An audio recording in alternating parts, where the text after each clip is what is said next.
Hello guys, welcome back to my channel, and in this video I'm going to do the character review for Adventure Zahard.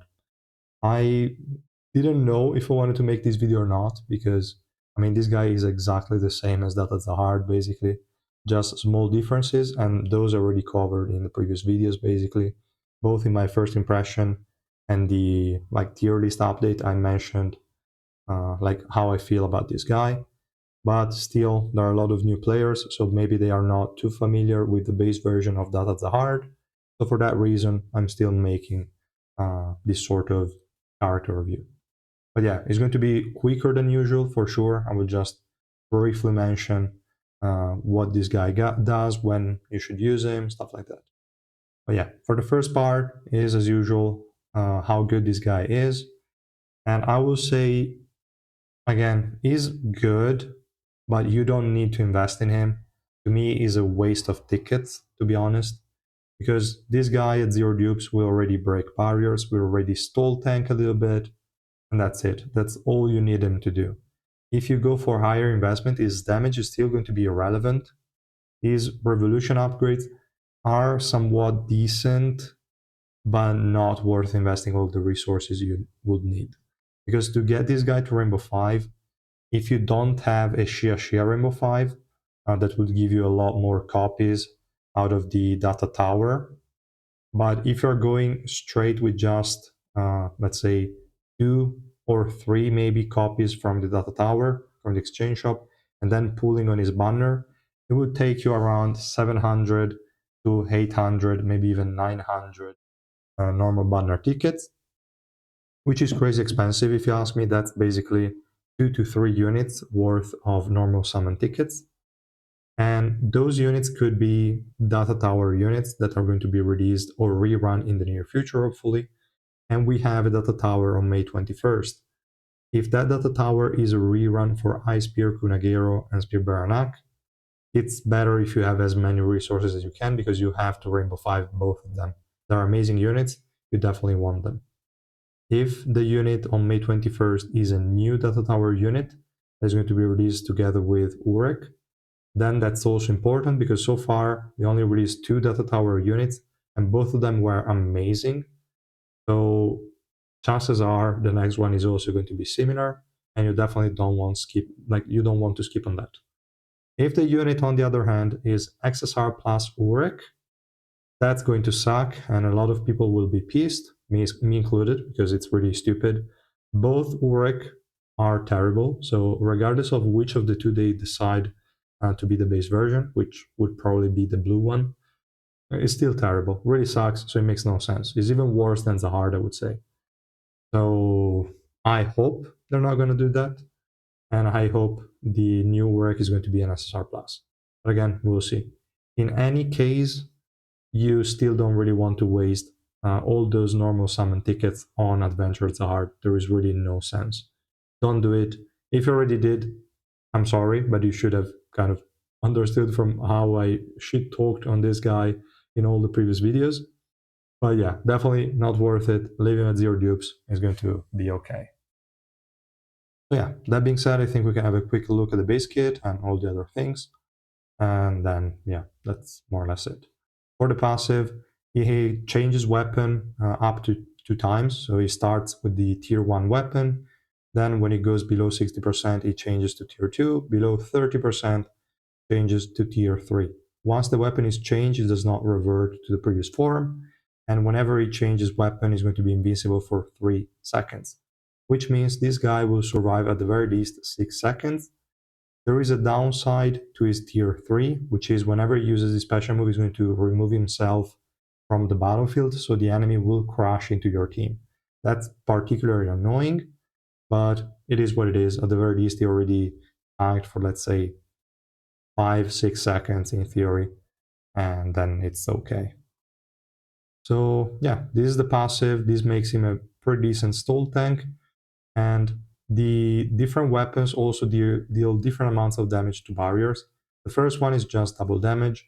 The second one is an instant destroy of barriers with basic attacks or special move, really good. And the last tier is the same, but it also deals 80% of the destroyed barrier as additional damage.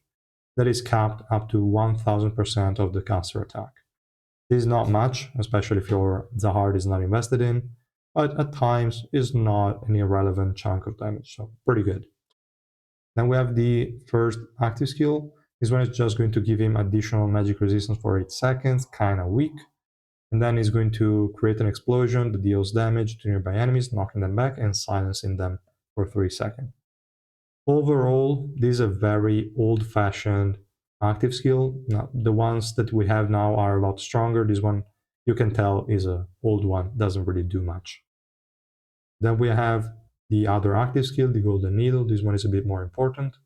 He's going to increase his own evasion by 200 for 8 seconds, and whenever he evades, he's going to launch a counter attack by dropping a Golden Needle. The Golden Needle is going to deal 200% of his attackers to target 3 times and jolt them.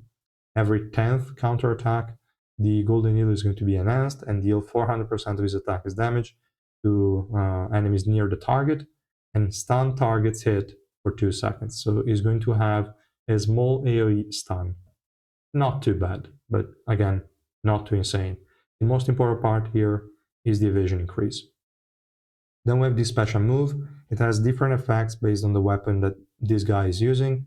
The first one is just a simple AoE attack that applies bleed and knock enemies down, and that's it. And then we have the tier 2 that also applies a 30% defense decrease. Then again, bleed and knock down with a slightly higher percentage, but we don't really care about attack percent on this guy. And then we have the last one that is going to teleport himself to the outside of the battlefield basically, and do a AoE attack that takes the whole battlefield. He's going to deal damage again, burn them for 10 seconds, and also decrease the defense of everyone by 30% for 10 seconds.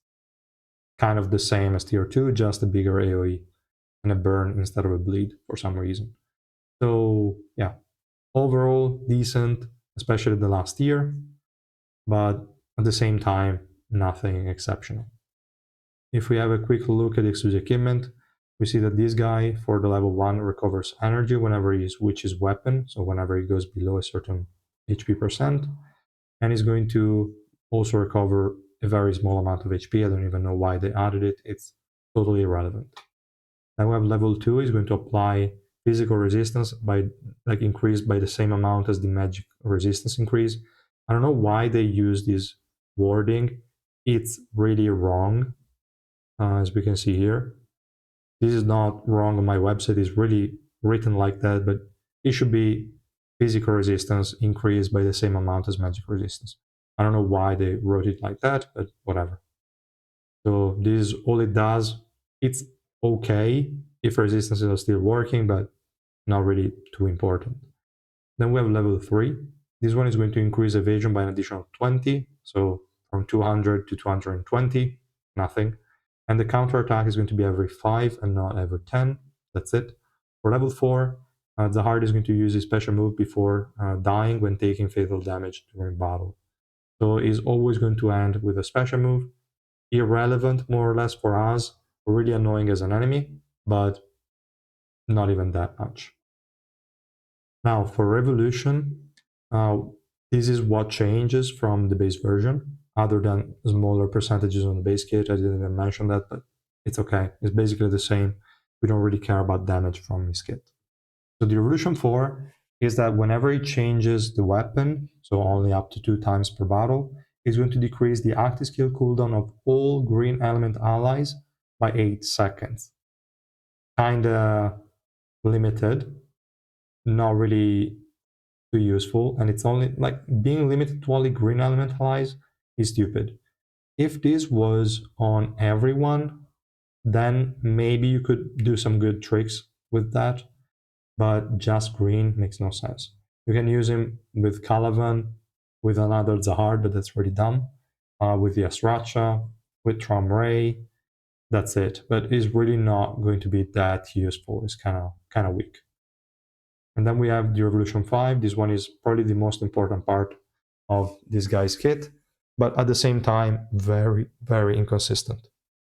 So whenever the Golden Needle hits an enemy, the evasion is going to be decreased by 5%, and the hard evasion is going to be increased by 5%.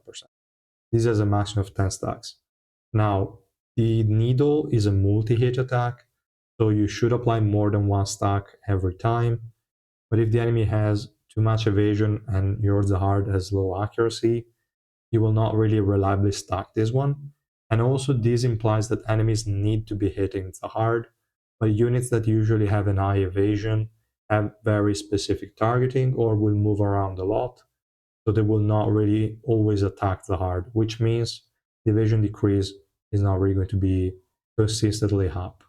This one can also be removed by debuff removals, so again, kind of inconsistent. But if you can stack it up, definitely it will be helpful at higher deficits, but not really consistent, so I wouldn't consider it. And then that's more or less it for the revolution. If we want to mention the stats to unlock with revolution, let's go to the last one.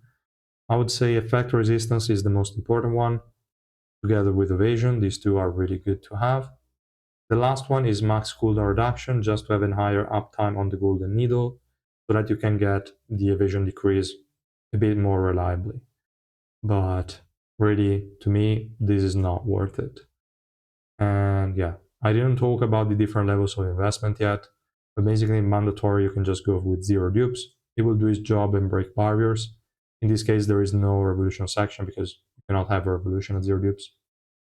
Then for recommended, I added like 3 red. In this case, he has decent scaling. It could deal some damage if you wanted to, but again, not really worth doing on this guy. It's better to go on the Data Zahard if you want to do that, because he has higher percentages. Even though he's small, but still, you could do something. If there are a lot of enemies spamming shields, you can do some good damage to them. For the nice to have is basically Rainbow 5, Revolution 6 with max cooldown reduction, as we already covered. Most of the things maxed out, and that's pretty much it. For ignition weapon, I didn't mention it, but I would say Alocasia is the best in slot because it will increase his own evasion against basic attacks that will make Golden Needle a bit more reliable. And then alternatives are Bari, especially if you have him at 0 dupes and you only need him to survive. This one will proc after the 2 weapon switch, so it's going to be a third invincibility frame, not too bad, which will take his like survivability from 6 seconds to 8 seconds at the very least. So definitely a decent option. And L is only an option that you can use if enemies have a lot of barriers. There was a build in the past where you were using this one and it would be just spamming special move back to back to back to back. And that was quite fun, but not really that useful anymore, I would say. And yeah, let me think if there's anything else to mention, but I don't think so. That's pretty much all for this guy. And in terms of team building, there is nothing really to build around this guy. It's just there are barriers in the enemy team. Yes, you use him to break them. That's it. And he's very, very situational. I would say against Urek, is fine to try and use him. Against maybe Romay, she has annoying shields, could be worth it. Against a unit like Ghost, could be tricky because Ghost has small barriers, but it generates a lot of them. So maybe going for Zahard will not really help. Same thing against Amigo charts. I don't think Zahard is the best option. So yeah, it's just mostly Urek, and that's it. Also, Data Urek would be a good unit to use Zahard against.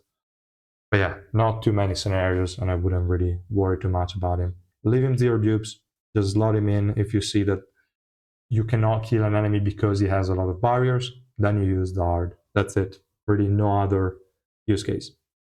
So yeah, that's all guys. I hope I wasn't too boring because I know maybe in this case I sounded maybe a bit not tired, but kind of. I mean, he's really worthless. This guy is too disappointing. I don't really want to cover him. You can, I don't know, ignore him, guys. Skip him. You'll be fine. I will see you tomorrow for the live stream. I will definitely post tomorrow morning the slot at which I will be streaming. but I can already say it will be around 6 to 6:30 Central European time, and then I will be streaming for, I don't know, like 4 5 hours as usual, more or less. We're going to pull for Augustus, Icarus, and then use them a little bit. That's all, guys. Thank you so much for watching. I will see you tomorrow. Bye.